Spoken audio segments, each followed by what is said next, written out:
I tell the kids, somebody's gotta win, somebody's gotta lose. Tilda Yogi Berra, are you a winner? Or a loser? Perhaps I didn't phrase that too well. Do you see yourself as a winner? Or a loser? Most self-improvement books and gurus tell you to see yourself as a winner in life. To imagine yourself bursting through that winning tape, visualize yourself standing on that podium, grabbing that prize. And in truth, most people like to think of themselves as winners in their work, social or personal lives. After all, it's better than thinking of yourself as a loser in life, isn't it? Maybe. But there's a catch with that scenario. Because seeing yourself as a winner is a loser's game. Ever heard of the phrase, one swallow doesn't make a summer? Me too. But did you know that phrase is actually a couple of thousand years old? It originated from Aristotle in the Nicomachean Ethics. What's even less known, is what comes after. One swallow does not make a summer, neither does one fine day. Similarly, one day or brief time of happiness does not make a person entirely happy. Winning is like one swallow. It's nice, but the feeling is often short-lived and it doesn't mean it's going to be followed by more wins, or swallows.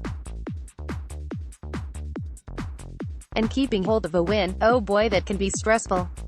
Or taking your win to the next level, talk about pressure. You may win today, but someone may beat you tomorrow. In fact, in this ever-speeding up world, someone may beat you a nanosecond later. And that's true, whatever area of life you're competing in. You see, whether you win or not isn't entirely in your hands. In fact, there is a lot more outside your control than any of us really like to admit. And if you've based your happiness on winning, well, that's like balancing it on a knife edge. One slip up, one lost prize or goal, and your happiness is in tatters. Click to tweet image. Here are 3 reasons seeing yourself as a winner is a hatchet to your happiness. 1. It makes you compare yourself to others. As I said, winners mostly define themselves in relation to other people. Winning means being bigger, better, stronger, whatever than someone else. But comparing yourself to others is a loser's game. And happiness is the loser. 2. It makes you rely on external events and chance.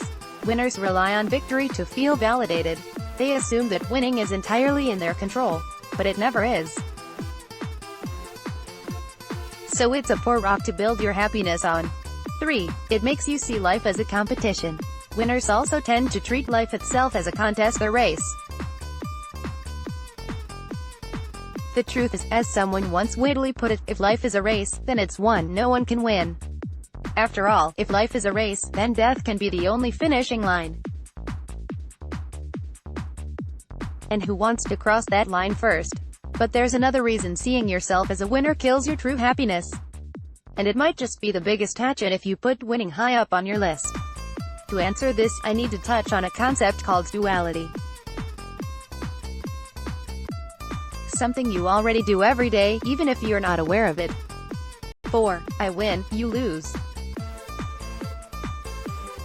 Basically, duality, for our purposes, means the tendency to see everything in terms of opposition or contrast between two concepts or two aspects of something.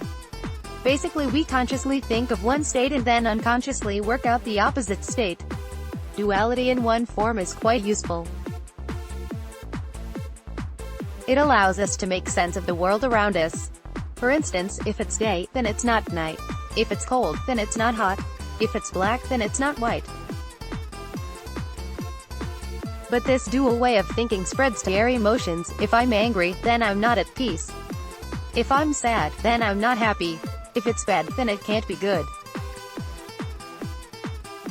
Which brings us to the link with winning and winners. If I'm a winner, then I'm not a loser. If I'm winning, then I'm not losing. But also, if winning is good, then losing is bad. If being a winner is good, then being a loser is bad. So by the very act of creating a winner, you create a loser, everyone else. Which means when you see yourself as a winner, you're seeing, if unconsciously, everyone else as a loser.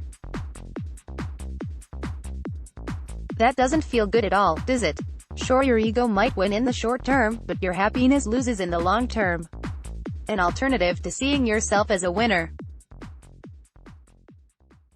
Aristotle recognized that happiness was what life was all about. Happiness is the meaning and the purpose of life, the whole aim and end of human existence, something that the Dalai Lama echoed in this century. I believe that the very purpose of our life is to seek happiness.